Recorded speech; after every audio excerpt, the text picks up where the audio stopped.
Hey guys, Ashley Brotzel here. We're now ready to move on to the finishing touches.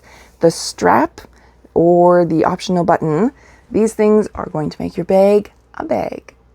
Okay, we did get to the point where we finished the bag as written. If you'd like to make it taller, you can add some double crochet rows on there. And I hadn't decided for sure, so I just sort of blocked it off and waited, but I am ready to decide. I am ready to decide that I am going to cut these off and make a strap.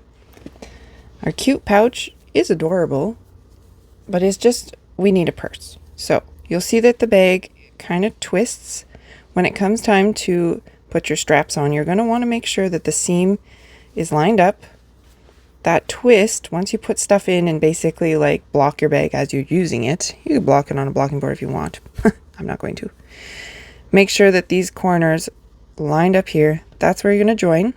I'm going to use this purplish stuff again. So this is my middle seam, and I'm going to go 2 stitches this direction, which will give us 5 stitches total that we're going to use. So we're going to do 1, we're going to do 2, that middle one here is kind of wonky, 3, 4, and 5. And I'm going to do Tunisian strap. Goes through 1 on the end and 2 every other stitch. You'll see that my first stitch, because there's nothing actually anchoring it, is getting quite loose.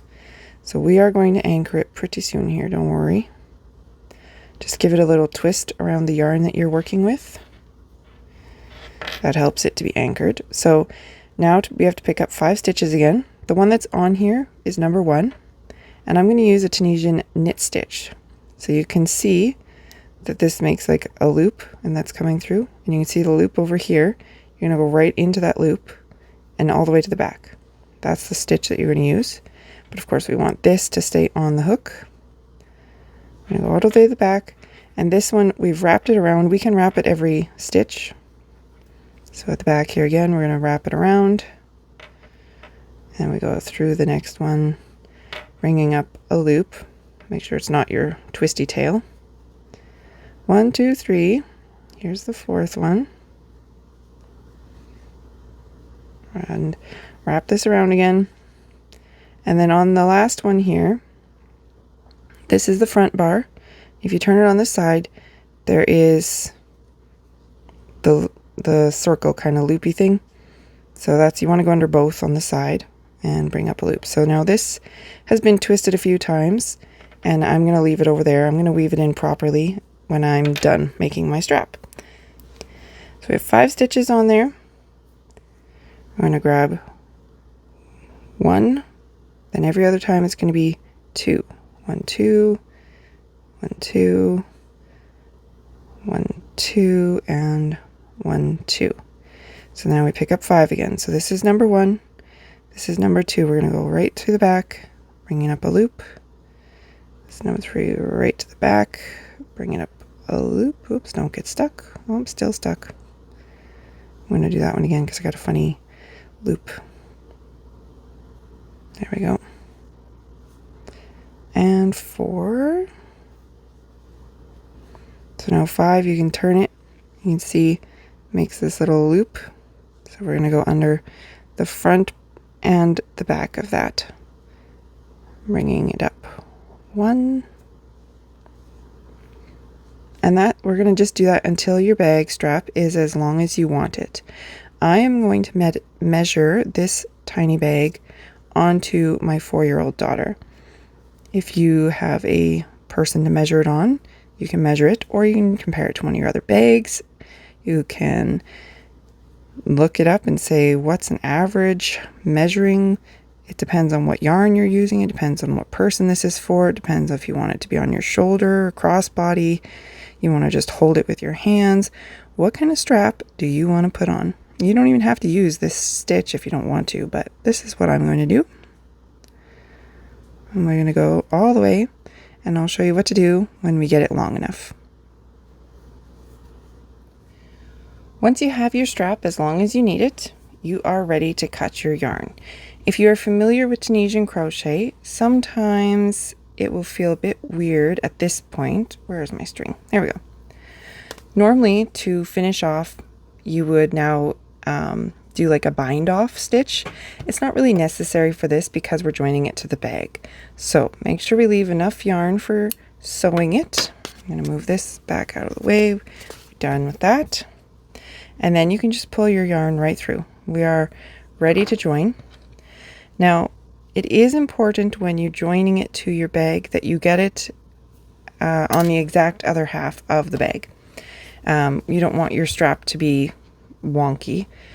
And this one in particular, this design, has a bit of a trick into figuring that out. So you can look over here and you can say, okay, well, we knew we did a 5-stitch wide Tunisian knit stitch. This lines up right on this brown one. That was 5, 4, 3, 2, 1 is the one that goes right before this brown one. So now we can look over here and we can say, oh, look, we've got brown and brown. And so 1 would be the stitch that's pink right beside it. 1, 2, 3, I already marked it. That's my middle stitch. 4, and then the 5 is right above the brown. So I marked my middle on the inside of the bag because when we attach this, once we're sure that it's all straight, okay, this is how we want to attach it. If you're familiar with sewing, you know that you must put the right side of the bag to the right side of the strap when you sew it. That way it looks really good when you unfold it. So we know that this is how we want it joined, and we are going to use this stitch as our 3rd stitch. So we can go back to 1. So this is stitch number 1, and I'm going to go through every single stitch like twice. Oh no, I let go and now I'm not sure. I do not want to sew that on crooked. Okay, let's go back. Try again, try again, try again, try again. There we go. Okay.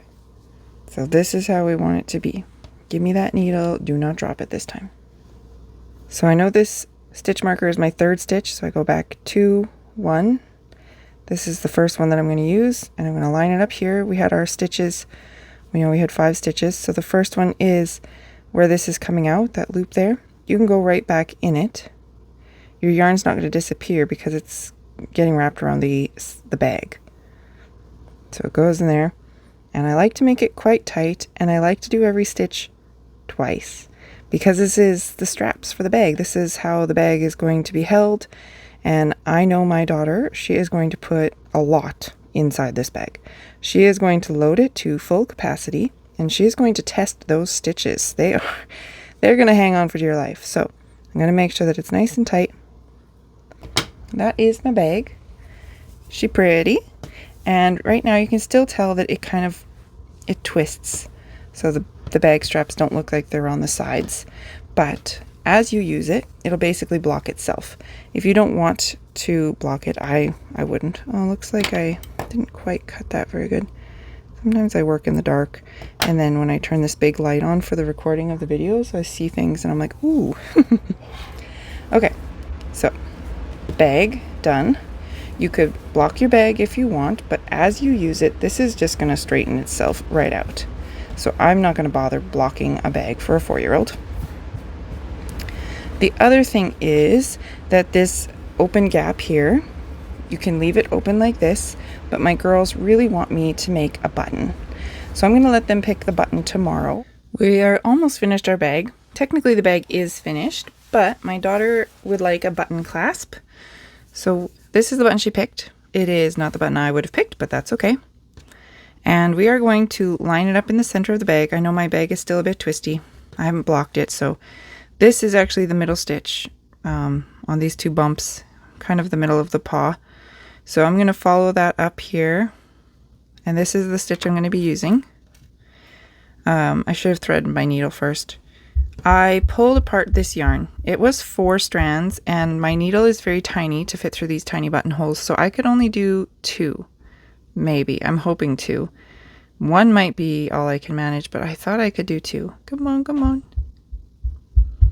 I don't have a fancy threader tool or anything, just my little old fingers. Okay, so let's line it back up again. And I'm going to go through the brown layer because I can see it there.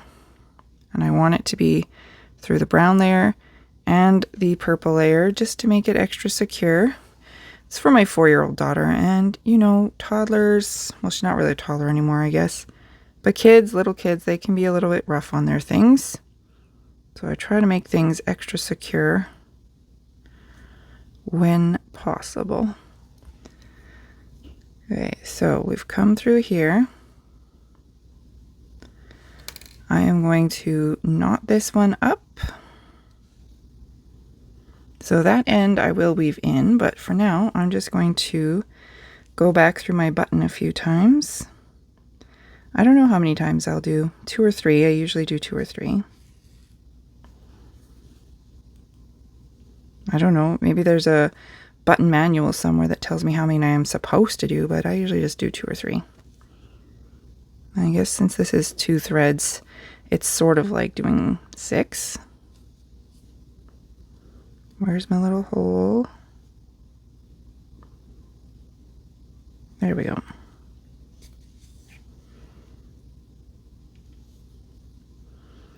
And the fun part is the wrapping. So now that I've gone through the holes, I'm going to go back to the other side, although this time I'm not going to go into a buttonhole. And I'm going to wrap it and go back in. Hopefully we have enough thread here.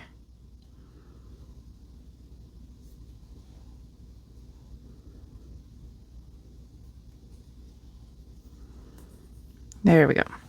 So now I'm going to make another knot. And I'm going to weave in my ends. We have our button on here now, but we need a clasp to pull it together. So we're going to flip it over. We're going to find that middle spot again, which is this one up here. I'm going to pull my yarn through here. And you can weave it in now or you can weave it in later. It's up to you. I'm going to chain about 8.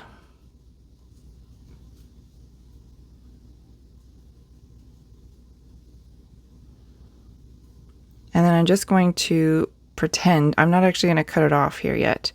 I'm going to slip stitch it through there. And then I'm going to test it before I cut things off because I want to make sure it's not too tight. Where's my little button? Here we go. So it goes over the button. Yes. And it's not too loose. I guess I could do one less stitch. I think one less stitch. Let's pull it apart here. One less stitch and it still should be fine. Joining it back up here, slip stitching through.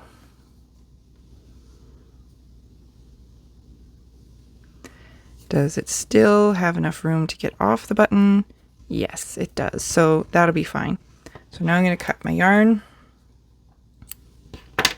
pull it right through, and I'm going to bring it back to the other side of the bag where my other tail is. We can make a little knot and we'll weave the ends in too. Get your little needle and thread. No, you already have the thread. Silly me. Get your needle and weave those ends in. And that's a little flappy tab. It's tiny because she picked such a tiny button. My silly little girl. She wanted a really fancy button, so that's her really fancy button. I guess before I weave, I'm going to do one more test because once it's wove, I can't change things. That's pretty good. She's going to have to practice her button skills. There we go. So weaving in the ends time, and we're done. Thank you guys so much for crocheting with me on this quick little crochet along. I hope you enjoy your bag. Show it off proudly. Like and subscribe to my channel. That'd be great too. Otherwise, go about your day and have a great one. Bye.